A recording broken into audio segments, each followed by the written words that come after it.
Hello बच्चों, welcome to my YouTube channel science study BC में सभी का स्वागत है। आज की वीडियो में हम पढ़ेंगे पूरी बुक के महत्वपूर्ण प्रश्न, जितने भी ऑब्जेक्टिव टाइप प्रकार के प्रश्न है ना, उन सभी को सॉल्व करेंगे। ठीक है ना, जो आपके पेपर में 100% छपेंगे, इसलिए वीडियो को पूरा देखना। चलिए वीडियो स्टार्ट कर लेते हैं।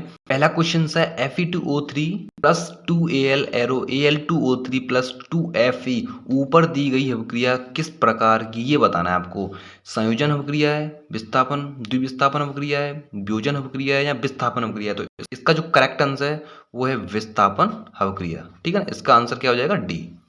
नेक्स्ट है, श्याम श्वेत फोटोग्राफी में प्रयुक्त होती है AgCl, PbNO3 whole twice, FeSO4, CaCO3। तो इसका जो करेक्ट आंसर है वो है AgCl। ठीक है ना, ऑप्शन नंबर ए। नेक्स्ट है, लोहे चूर्ण पर तनो हाइड्रोक्लोरिक अम्ल डालने से क्या होता है, सही उत्तर लिखिए। तो लोह चूर्ण का मतलब क्या होता है, Fe प्लस तनो हाइड्रोक्लोरिक अम्ल HCl। ठीक है ना, एरो। अब इस अभिक्रिया को करेंगे तो यहाँ पे इसको संतुलित करेंगे। ठीक है ना, तो 2FeCl, ठीक है ना, प्लस क्या बनता है, H2। ठीक है ना, तो इसका जो करेक्ट आंसर क्या हो जाएगा, हाइड्रोजन गैस और एवं आयरन क्लोराइड। ठीक है ना, तो इसका ऑप्शन नंबर क्या हो जाएगा, ए। ठीक है, ठीक है ना। नेक्स्ट है, अम्लीय विलयन का पीएच मान है, आपको पीएच मान बताना है। 0 है, 7 से कम है, 7 है या 7 से अधिक है। तो अम्लीय विलयन देखो इस तरह से आप समझ सकते हैं इसको। जो इधर की साइड होते हैं ना, इधर की साइड होते हैं, यहाँ 0 से स्टार्टिंग होती है ना, तो यहाँ पे 7 होता है। तो 7 से जो आपके बाईं तरफ के होते हैं, जो आपके लेफ्ट साइड के होते हैं ना, वो सभी क्या होते हैं, अम्ल होते हैं। अम्ल का पीएच मान होता है। ठीक है ना, और जो इधर की साइड होते हैं वो क्या होते हैं, क्षार होते हैं। तो ये क्या कह रहा है, 7 से कम, तो ये क्या है, अम्ल हो गया। तो अम्लीय विलयन का जो पीएच मान वो क्या होता है, 7 से कम होता है। ठीक है ना। नेक्स्ट है, शुद्ध जल का पीएच मान है, तो यहीं पे समझ सकते हैं इसको। ये 7 है ना, ये शुद्ध जल का पीएच मान होता है। तो इसका जो करेक्ट आंसर है वो क्या हो जाएगा, ऑप्शन नंबर सी। ठीक है ना। नेक्स्ट है, धावन सोडा का रासायनिक नाम है sodium chloride, sodium bicarbonate, sodium carbonate, sodium hydroxide. तो इसका जो सही आंसर है ना, बी है, option number B, sodium carbonate. अगला है, पेयजल को जीवाणु रहित करने में प्रयुक्त किया जाता है CaCl2, CaOCl2, CaCO3, CuCl2। तो इसका जो करेक्ट आंसर है ना वो है ऑप्शन नंबर सी, CaOCl2, जिसे बोलते हैं व्यंजक चूर्ण। ठीक है ना। नेक्स्ट है, 1 बिलियन में हाइड्रोजन आयनों की सांद्रता 10⁻⁻⁹ मीटर है। इस बिलियन का पीएच मान है, option number A 9, option number B 10, option number C 7 और डी कोई नहीं। तो इसका जो करेक्ट आंसर है ना 9 हो जाएगा, ऑप्शन नंबर ए सही है, क्योंकि ये माइनस में तो ये कहाँ कहाँ पे जाएगा, नीचे जाएगा, तो 10⁻9 हो जाएगा। ठीक है ना, इस तरीका से। नेक्स्ट है, एंटीमनी है धातु, उपधातु, अधातु या मिश्र धातु। तो एंटीमनी क्या है, एक उपधातु है। ठीक है ना, ऑप्शन नंबर सी सही है। नेक्स्ट है आपका, निम्न में से कौन सी धातु अम्ल से हाइड्रोजन विस्थापित नहीं करती। क्या कह रहा है, निम्न में से कौन सी धातु अम्ल से हाइड्रोजन विस्थापित नहीं करती, Fe, जिंक, कॉपर या मैग्नीशियम। ऑप्शन नंबर ए Fe, जिंक, मैग्नीशियम या कॉपर। तो इसमें क्या होता है कि जो कॉपर होती है ना, यह हाइड्रोजन से भी कम क्रियाशील होती है, इसलिए यह हाइड्रोजन को विस्थापित नहीं करती है। ठीक है ना, तो इसका जो करेक्ट आंसर है ना, ऑप्शन नंबर सी हो जाएगा। क्योंकि जब हम सक्रियता श्रेणी देखते हैं तो जैसे ये यहाँ पे है हाइड्रोजन, तो इसके जस्ट नीचे आता है कॉपर, तो ये हाइड्रोजन से कम क्रियाशील होता है, इसलिए ये हाइड्रोजन को विस्थापित नहीं करता। ठीक है ना। नेक्स्ट है, एथेन का आणविक सूत्र C2H6 है। तो इसमें ऑप्शन नंबर ए 6 है, संयोजक आबंध हैं, 8 है, 7 है या 9 है। देखो इसकी संरचना बनाते हैं हम, C2H6 कार्बन कार्बन, तो H H H H H, तो इसमें कितने आबंध हो जाएंगे? 1 2 3 4 5 6 7, टोटल कितने हो गए? 7 हो गए इसमें, ठीक है ना। तो इसका जो करेक्ट आंसर है ना 7 हो जाएगा, सह संयोजक आबंध होते हैं, ठीक है ना, ऑप्शन नंबर बी। अगला है निम्न में से असंतृप्त यौगिक है इथेन, मेथेन, ब्यूटेन। तो असंतृप्त का मतलब क्या होता है? डबल बॉन्ड या ट्रिपल बॉन्ड। तो प्रोपीन में क्या आता है? डबल बॉन्ड आता है। तो इसका जो करेक्ट आंसर है ना सी, ऑप्शन नंबर सी, ठीक है ना। नेक्स्ट है आधुनिक आवर्त सारणी का आधार क्या है? आधुनिक आवर्त सारणी का पूछा है, तो इसका जो करेक्ट आंसर है ना डी हो जाएगा, परमाणु संख्या, ठीक है ना। और जो परमाणु द्रव्यमान होता है वो मेंडलीव की आवर्त सारणी होती है, ठीक है ना। इसका जो करेक्ट आंसर है D, option number D. Next है आवर्त सारणी में बाईं से दाईं ओर जाने पर प्रवृत्तियों के बारे में कौन सा कथन असत्य है? आपको असत्य बताना है। जब हम आवर्त सारणी में बाईं से दाईं ओर जाते हैं तो क्या होता है? तत्वों के धात्विक प्रकृति घटती है, संयोजकता, इलेक्ट्रॉनों की संख्या बढ़ जाती है, परमाणु आसानी से इलेक्ट्रॉन का त्याग करते हैं। ऑप्शन नंबर डी है इनके ऑक्साइड अधिक अम्लीय हो जाते हैं। देखो ऑप्शन नंबर आप देखोगे ना इसमें सी, तो परमाणु आसानी से इलेक्ट्रॉन का त्याग करते हैं, नहीं ऐसा नहीं होता। जब हम आवर्त सारणी में ऊपर से नीचे की तरफ जाते हैं तब परमाणु क्या करता है? इलेक्ट्रॉन त्यागने की प्रवृत्ति बढ़ती है, ठीक है ना। तो यहाँ पे ये क्या हो जाएगा? असत्य हो जाएगा, क्योंकि ये बाईं से दाईं ओर पूछा है। तो ऑप्शन नंबर क्या है? सी इसका करेक्ट हो जाएगा, ठीक है ना। नेक्स्ट है स्वयंपोषी पोषण के लिए आवश्यक है CO2, H2O, सूर्य का प्रकाश, क्लोरोफिल, उपयुक्त सभी। तो इसका जो करेक्ट आंसर है ना डी हो जाएगा, सभी की जरूरत होती है स्वयंपोषी पोषण में, ठीक है ना, ऑप्शन नंबर डी।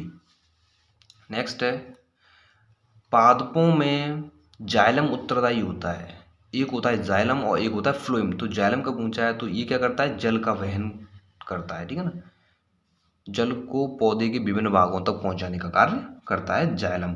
भोजन की बात करते हैं तो ये होता है फ्लोएम, ठीक है ना। मनुष्य में वृक्क एक तंत्र का भाग है जो संबंधित है, वृक्क किससे संबंधित है? उत्सर्जन से, पोषण, श्वसन या परिवहन। तो इसका जो करेक्ट आंसर है ऑप्शन नंबर ए, उत्सर्जन से, ठीक है ना। अगला है निम्न में से कौन सा पादप हार्मोन है? Insulin, oestrogen, cytokinin, thyroxine. इसका जो करेक्ट आंसर है ना साइटोकाइनिन हो जाएगा, ठीक है ना, ऑप्शन नंबर सी। नेक्स्ट है निम्न में से दो तंत्रिकाओं कोशिकाओं के मध्य खाली स्थान को कहते हैं? डेंड्रोइड्स, ऑप्शन नंबर सी आवेग, option number B axon, option number D synapse. तो इसका जो करेक्ट आंसर है ऑप्शन नंबर डी, ठीक है ना। नेक्स्ट है अलैंगिक जनन मुकुलन द्वारा होता है? अमीबा में तो विखंडन होता है, प्लेज्मोडियम में, यीस्ट में या लेशमानिया में।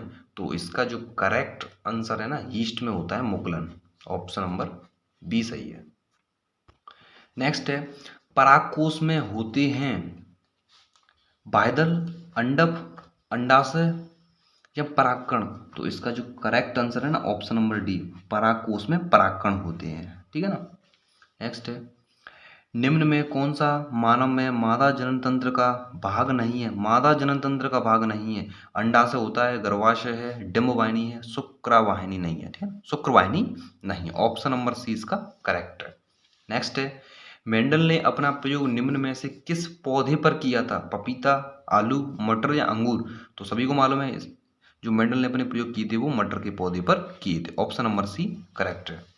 नेक्स्ट समजात अंगों का उदाहरण है हमारा हाथ तथा कुत्ते का अग्रपात, ऑप्शन नंबर बी हमारे दांत तथा हाथी के दांत, ऑप्शन नंबर सी आलू एवं घास के ऊपर भूस्थाली, ऑप्शन नंबर डी उपयुक्त सभी। तो इसका जो करेक्ट आंसर है ना उपयुक्त सभी।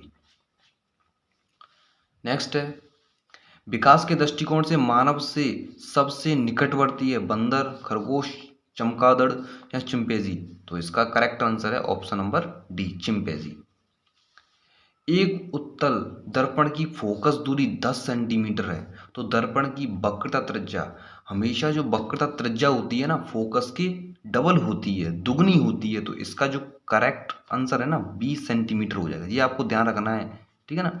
जो वक्रता त्रिज्या होती है फोकस दूरी के डबल होती है, दुगनी होती है, ठीक है ना। ऑप्शन नंबर बी ठीक है इसका।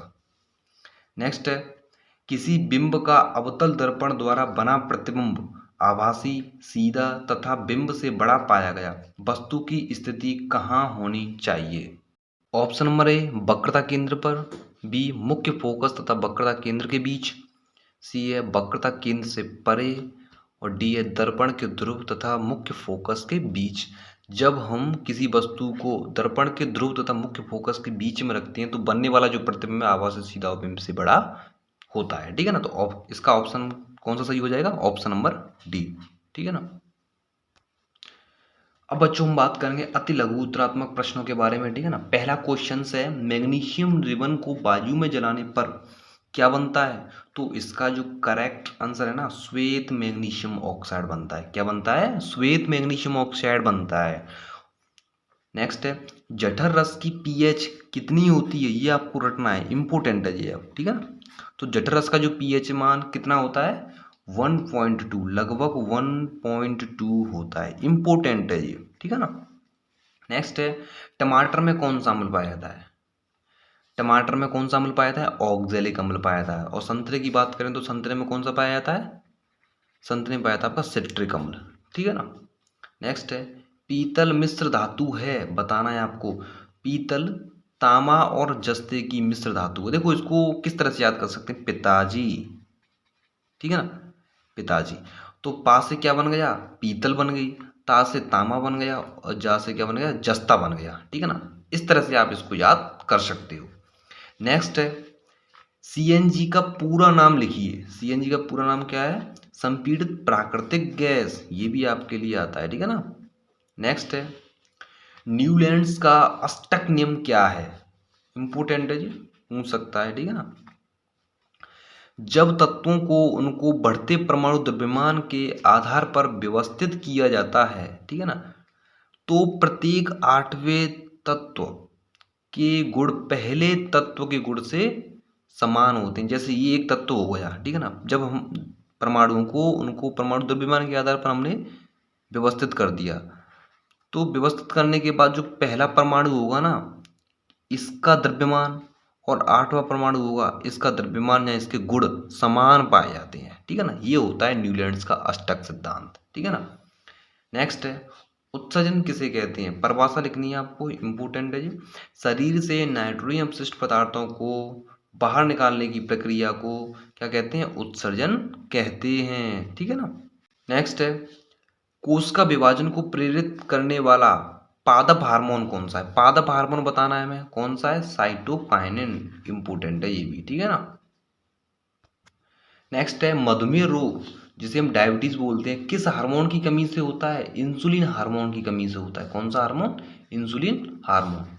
नेक्स्ट है, मानव मस्तिष्क का कौन सा अंग या कौन सा भाग शरीर की स्थिति तथा संतुलन का कार्य करता है? तो इसका जो करेक्ट आंसर है ना, अनुमस्तिष्क, ठीक है ना। नेक्स्ट है, पुरुषों में कौन सा नर हार्मोन पाया जाता है? नर हार्मोन कौन सा होता है? टेस्टोस्टेरोन हार्मोन होता है, ठीक है ना। नेक्स्ट है, आनुवंशिकता का जनक किसे कहा जाता है? Gregor John Mendel, Gregor John Mendel, ठीक है ना, इंपोर्टेंट है ये भी, जिसने मटर के पौधे पर अपने परीक्षण किए। नेक्स्ट है, प्राकृतिक वर्ण का सिद्धांत किसने दिया? जो प्राकृतिक वर्ण का सिद्धांत है वो डार्विन के द्वारा दिया गया था। नेक्स्ट है, नर एवं मादा के लिंग हार्मोन्स हमें बताने हैं, कौन कौन से होते हैं? तो नर में बात करें तो एक्स और वाई होते हैं, और मादा की बात करें तो एक्स एक्स होते हैं, ठीक है ना। समरूप अंगों का एक उदाहरण लिखिए। समरूप अंगों का, इसका उदाहरण क्या है? चमगादड़ एवं पक्षी के पंख। नेक्स्ट है, निकट दृष्टि दोष रोग से ग्रसित व्यक्ति को किस लेंस की आवश्यकता होती है? तो निकट दृष्टि दोष, तो इसमें कौन सा लेंस इस्तेमाल किया जाता है? अवतल लेंस का इस्तेमाल किया जाता है। अगर दूर दृष्टि दोष होता तो इसमें उत्तल लेंस आता, ठीक है ना। विद्युत धारा को परिभाषित करना है। विद्युत धारा की में परिभाषा लिखनी है। किसी परपथ में विद्युत आवेग, जो आवेग के प्रवाह की दर होती है उसी को हम विद्युत धारा कहते हैं, ठीक है ना। जैसे इसका सूत्र होता है विद्युत धारा I बराबर Q/T, और कूलोम, ये इसकी क्या होती है, इकाई होती है, यूनिट्स होती है। ठीक है ना। ठीक है बच्चों, तो फिर जितने भी मैंने इंपॉर्टेंट क्वेश्चन थे वो कराने की कोशिश की है। ठीक है ना। और भी वीडियोस आने वाले हैं, इसलिए हमारे चैनल को सब्सक्राइब कर लेना। ठीक है ना। और तो मिलते हैं किसी नई वीडियो में, तब तक के लिए जय हिंद, जय भारत।